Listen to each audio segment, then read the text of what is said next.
Well, the Braves dropped game five of the World Series, unable to clinch it at home despite getting a grand slam from Adam Duvall in the first inning. Pitching was not able to hold up in this one. The Astros bats do come alive and they come from behind for the 9-5 victory and force a game six and force the series back to Houston. We'll be talking about everything from game five, some questionable decisions as well from manager Brian Snicker. Be breaking all that down from game five in this game five post game episode podcast. So let's get into it.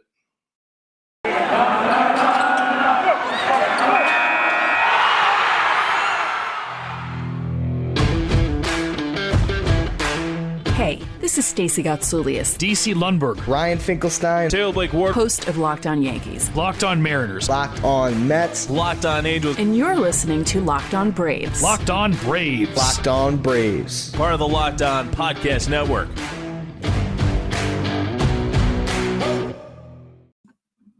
Hey, welcome back to Locked On Braves, brought to you by the Locked On Podcast Network, where we talk about your favorite teams every day. I am your host, Jake Mastriani. You can follow me on Twitter at ShortstopBall. Also, make sure you follow the podcast on Twitter at LockedOn_Braves, and make sure that you subscribe to the Locked On Braves podcast wherever you get your podcasts. Make sure that you check us out on YouTube as well. And thanks for making Locked On Braves your first listen of each and every day. We post episodes 5 days a week, Monday through Friday, and we are free and available on all platforms. As I said in the top here, the Braves drop game five of the World Series. Not going to lie, this one hurt as much as I'm sure game four hurt for the Astros. This one really hurts for the Braves, maybe not quite as in dramatic fashion because the game was really kind of over in the middle innings. But, you know, to have a lead twice in game five at home with a chance to clinch the World Series and not be able to close it out, that certainly hurts. And I know Atlanta fans, they're thinking about the horrors of Atlanta sports in the past right now, seeing stuff like that happen and not being able to close it out at home. That definitely hurts. You have to try to think positively here and know that still got 2 games to win one. You got your ace and Max Fried on the mound in game 6, and you got Ian Anderson after that as well. So you got to think positively here.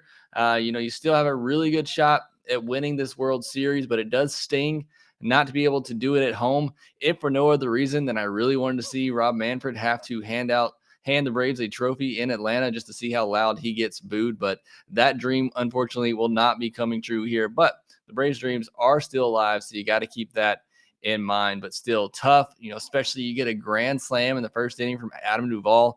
Not going to lie, I was sitting here thinking, are the Braves actually going to do this? And are they actually going to make it easy? I asked for it on the preview podcast, can they just put up 10 runs and make this an easy win? And I thought maybe we were going to get that, but unfortunately not the case here.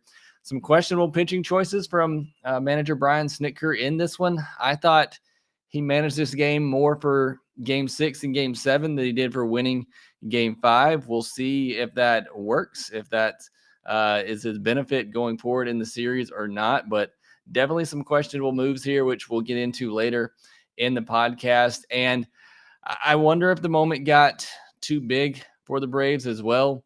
Again, you get that 4-run homer, and me as a fan, I'm thinking, wow, they're really going to do this. They're really going to win the World Series here in Atlanta, and it's really just going to come this easy. You got to wonder if the players kind of had that in their mind as well and were kind of relaxed a little bit because, it was a completely different team after that. Obviously you can't expect to get much out of Tucker Davidson there, a big spot out of him. Can understand him kind of folding under the pressure of trying to close out a World Series clinching game. When you don't have much, you had no postseason experience and very little big league experience. But you even had the error by Dansby and just, there really weren't a lot of great at-bats after that other than Austin Riley. So I just wonder if the moment got a little too big for them there. It certainly seemed like that was the case with AJ Minter, just not able to throw a strike to Martin Maldonado. So again, closing these things out is difficult. This is why, before the series started, I picked the Astros, and I thought it would play out similar to this. I thought the Braves would split in Houston, win 2 of 3 in Atlanta, but I wasn't sure of their capability to be able to close out this series against a veteran Astros team. And, I hate to mention it here, but Charlie Morton not being here for this game 5, how big is that? I mean, injuries are part of the game. The Astros have their fair share of injuries as well. But I mean, can you imagine having Charlie Morton on the mound? You get a grand slam in the first inning and you got your horse on the mound. Again, I got to throw that out of my mind because it wasn't the case. There's nothing you can do about it at this point. Got to push past it. Wish Charlie all the best. Hopefully he gets another shot next year. But overall, just not a great game 5 for the Braves. Not a great feeling after this one as a Braves fan, but still got to think positively. Got 2 more to try and win 1. Take a break here, and then we'll recap everything from game 5. Does this sound familiar to you? You've got one device that lets you catch the game live, another that lets you stream your favorite shows. You're watching sports highlights on your phone, and you've got your neighbor's best friend login for the good stuff. Well, I want to tell you about a simple way to get all that entertainment you love without the hassle, and a great way to finally get your TV together. It's called DirecTV Stream, and it brings your live TV and on-demand favorites together like never before, so you can watch your favorite sports, movies, and shows all in one place. That means no more juggling remotes and no need to buy another device ever again. And the best part, there's no annual contract. So get rid of the clutter and the confusion and get your TV together with DirecTV Stream. You can learn more at directv.com. That's directv.com. Compatible device required. Content varies by package.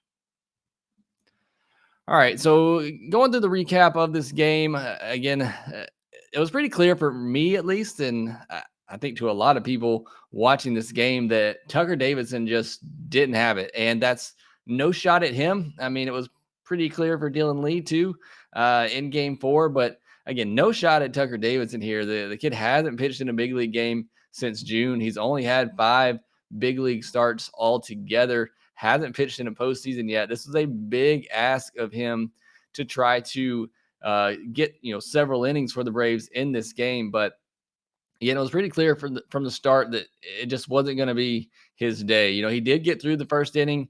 He gave up a 1-out walk to Brantley, but then got a big double play. Ball Correa hit back up the middle and had the shift on him. So pretty easy double play for Ozzie to turn there. So he gets out of the first inning unscathed. And then the bottom of the first, like we talked about, Soler led off the game with a single, and then Freddie Freeman and Ozzie followed that with outs. Then Riley got a hit. Riley was really good in this game. Hate to waste that performance and a loss. Rosario walked, and that set up the grand slam for Adam Duvall. And again, at this point, there's jubilation. Everybody's texting me. And I wanted to be, excited, and I wanted to think positively here. And I was, again, like I told you at the top, I was thinking, is it really going to be this easy? But in the back of my mind, I'm thinking there's still way too much game left here. The Braves still have to get through these first 5 innings, before they can turn it over to the back of the bullpen. But they get the grand slam still. You're in a great feeling. It's a great position to be in. You're up 4-0 in the first inning. Davidson comes back out in the second. Again, still just not really sharp. He gives up a 1-out single and a walk. For me at that point, not only should the bullpen be getting ready, the bullpen should have been ready. And this is probably my biggest gripe for Brian Snitker in this game. Again, I get it. He wanted to get innings out of Davidson, trying to get as much out of Davidson as he could, especially once he got that 4-run lead. He's thinking, okay, I probably have a little wiggle room here with Davidson. Can probably give him a little bit longer leash. This is a chance to win the World Series at home. You got to be a little bit more aggressive than this. I talked about it in the preview episode. I mean, you got the off day on Monday. If the Braves did lose this one, I thought it was still an opportunity for Snitker to kind of go all out to try to win this game. I get it. He had to use his big guys in the bullpen in the first 2 games. So you don't really want to use them 3 days in a row if you don't have to, but this is the World Series. Let me state it again. This is the World Series. You got a chance to win it. You take an early 4-0 lead. You got a rookie out there that clearly doesn't have it. You got to get somebody else in there. And when he gives up, the single and the walk, puts 2 on with 1 out, at that point, at the very least, you got to have the bullpen ready to go if he puts another runner on base. You really needed a shutdown inning there to kill any hope that the Astros had. But Snitker stuck with Davidson. He gave up the double to Bregman. Hopefully that doesn't get him going. They moved Bregman down in the lineup. And then he gave up the sac fly to Maldonado, who honestly, he has scared me a lot in the series. He has hit a lot of balls really hard. But they immediately cut the lead in half. So a 4-0 lead is suddenly a 4-2 lead, just like that in the blink of the eye. And again, Davidson, to me, my eyes, clearly didn't have it in the first inning, clearly didn't have it in the second inning. He never should have come back out for that third inning. Just never. Like, in no way, no scenario ever should he have come back out for that third inning. This is the World Series. I don't know how many times I got to say this. It is the World Series. Why are you bringing this kid back out for a third inning? He just gave up 2 runs, and it's a 4-2 game. 4-2 game. You're watching your 4-0 lead just evaporate like that. And I don't get it. And, some of it not his fault. I know Dansby had the error to start that inning, but then he walked Brantley, and he gets pulled after that for Jesse Chavez. And again, this is my other gripe here. I'd have been fine if he would have started that inning with Jesse Chavez. That would have been perfectly fine. You want to do that, that's fine. Go to Jesse Chavez, go to Chris Martin, try to steal an inning or two from those guys, and then turn it over to the back end of the bullpen. That's perfectly fine. But once there's 2 on with 1 out, go to A.J. Minter. Go to A.J. Minter. Go with a power guy that has the ability to get a strikeout, to work out of this jam, but he doesn't. He goes to Jesse Chavez. And what does Chavez do? He goes to a 3-2 count on Correa, throws a cookie right down the middle, and Correa gaps it, makes it a 4-3 game. They end up tying it up that inning. It's 4-4, and that grand slam, all that momentum is gone just like that. And that, to me, was the ball game here. I know Freddie Freeman hits the home run, comes right back out, hits a home run, and gives the Braves a lead again. But that, to me, that third inning in particular was the game for me. Davidson never should have started that inning. Once he got in trouble, you have to go to a big reliever to get out of it. And Snitker he didn't do it. I mean, he's been great all postseason. So, this is really the one game where I just really did not like his managerial approach with the bullpen. You have to cut that rally that the Astros have. You got to cut that momentum. You bring in Minter there and he gets out of that jam. Maybe you get one more inning out of him. I know Minter wasn't exactly his sharpest in this one. Gave up the 3 runs in the 5th inning, but still, he's been great. I have more confidence in him there in that 3rd inning to get out of that jam, to squash that rally for the Astros and kind of cut off their momentum, keep the lead at 4-2.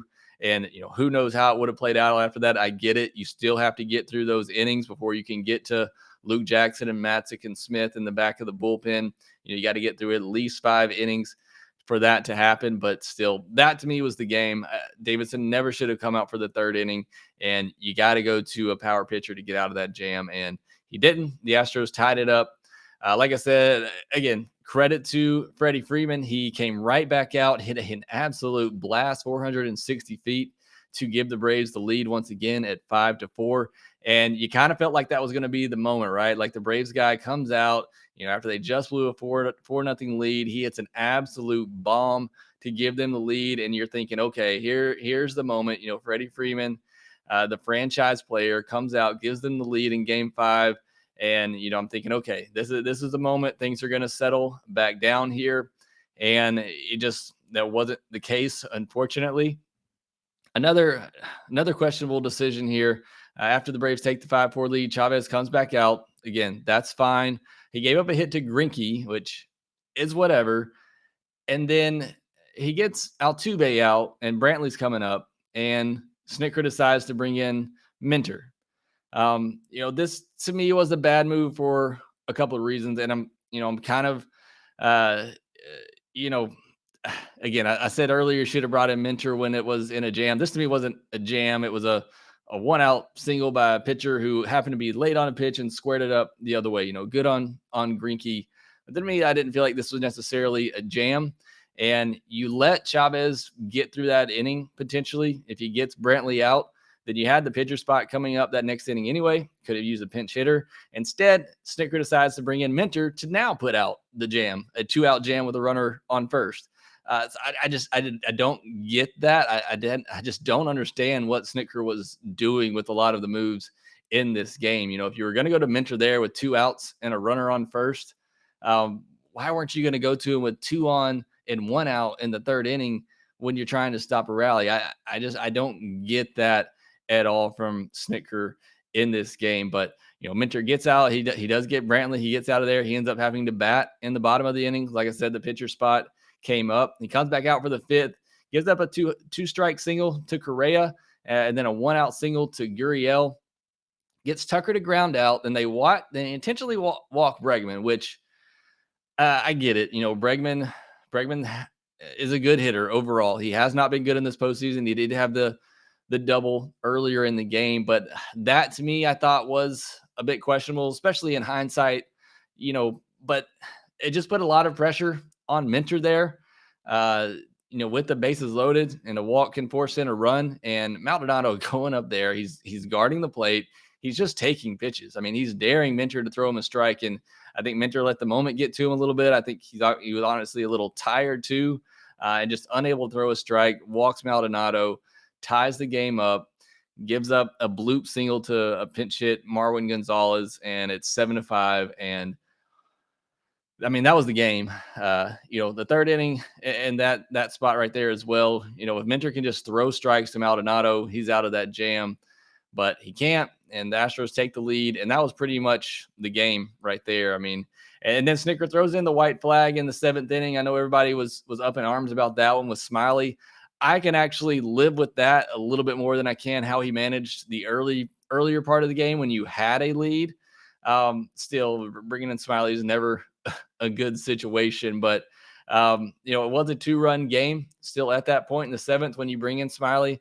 And Smiley gives up a run in the seventh, gives up a run in the eighth, and makes it 9-5. And it's pretty much, over at that point. He did get a 1-2-3 inning in the ninth when he was facing their 7, 8, 9 hitters, one of which was Kendall Graveman, who he went 3-2 on and almost walked. So, again, I don't want to see Smiley again in this series.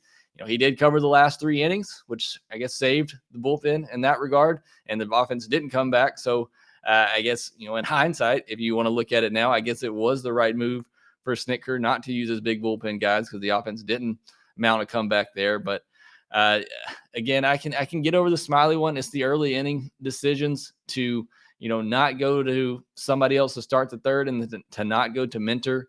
Once you got in a jam in that third inning, that decision right there is still what haunts me a little bit after that game. And the Braves scored 5 in this one. They got 4 in the first inning off the grand slam, and their other run came off a Freddie Freeman home run. They never had more than one base runner on in any inning the rest of the way. Now, they did have single runners on in 4 of those innings, but they never put multiple runners on after the first inning in this game. So, again, for me, the offense just still is not clicking on full cylinders. Again, the grand slam was great. That was awesome. I thought at that point that meant the Braves were going to go on to score, 7 or 8 runs in this game. I thought they would continue to kind of roll there, but they only got one more run the rest of the game. And like I said, they never had multiple base runners after that first inning. So again, I mean, 5 runs should typically be enough for this pitching staff to win. It wasn't in this game, but at the same time, I really just don't think this offense is going as well as it could be right now. Take one more break. We'll come back and wrap it up and talk about going forward in the series, what the Braves can do. Show is also brought to you by our friends at Built Bar. If you're looking for a fantastic tasting protein bar, look no further, as Built Bar has a ton of flavors and a wide variety of flavors at that. It's not just your regular run-of-the-mill flavors. They have a bunch of different flavors from almond toffee, salted caramel, dark chocolate raspberries, a ton of really interesting, really cool flavors you don't normally get in protein bars. Something that's going to give you a very unique taste, something that tastes good as well. They're not hard as a rock like a lot of the other protein bars out there. Has a very good taste, and they're great for you as well. Most of them only have about 4 to 5 grams of net carbs. So whether they like to take them before a workout, after a workout, as a meal replacement in the morning, or whether it's just a snack for you like it is for me, you can eat them anytime. I can't tell you enough how good they are, especially for a protein bar. Let's go to BuiltBar.com today. Try a bunch of different flavors. Figure out which ones are your favorites. Go to BuiltBar.com and use our promo code LOCKEDON15 to get 15% off your next order. Just go to BuiltBar.com today. Use the promo code LOCKEDON15. All right, so just a couple more things to wrap up Game 5 here. Like I mentioned at the top, I felt like Snitker managed this game not aggressively as I would have liked. Again, I talked about it in the preview with the off day. I thought you could be a little bit more aggressive here and go all in. He managed this game knowing he still had life. He managed this game knowing he still had a Game 6, whereas, Dusty had to manage this game knowing there was no tomorrow.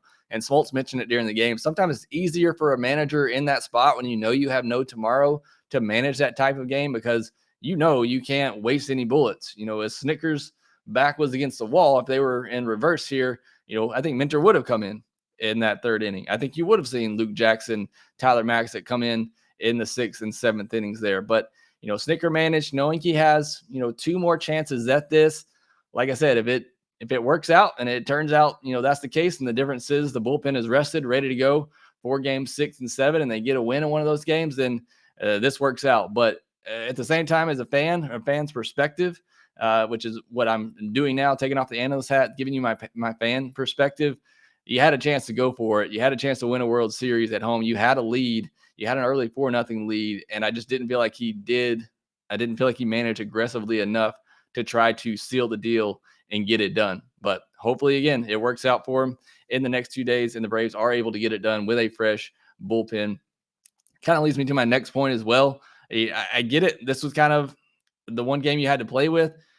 Game 6, you can't play around anymore because you don't want to go to a game 7. You don't know what's going to happen. For me, the rest of the series, nobody else pitches except for Max Fried, Ian Anderson, AJ Minter, Luke Jackson, Tyler Matzek, or Will Smith. For me, nobody else takes the ball for the Braves except for those 6 pitchers. I think you do have to manage the rest of the way now like your back is against the wall, like it is a must win. Like I said, you do not want to go to a game 7 in Houston against that lineup with the experience they have. So for me, you could do it in game 5. That's fine. But the rest of the way, you got to use your aces. That's it. Ozzy's got to move down in the order. I've talked about it a lot. He's not seeing the ball well right now. He's really struggling. You got to move him down in the order. I'd go Soler, Freddie, Riley, Rosario, and then put Ozzy in the 5 spot there. But got to make a move there. Astros did it with Bregman. Worked out for them in game 5. I think it's time to make a move with Ozzy as well. And like I said, the Braves got 2 more chances here with 2 of their best starters left. You got to remember that as we go into these final 2 games. That will do it for this episode of Locked On Braves. Be sure to follow us on Twitter at LockedOn_Braves. Follow me on Twitter at ShortstopBall. Make sure that you are subscribed to the Locked On Braves podcast wherever you get your podcast, and we will talk to you next time.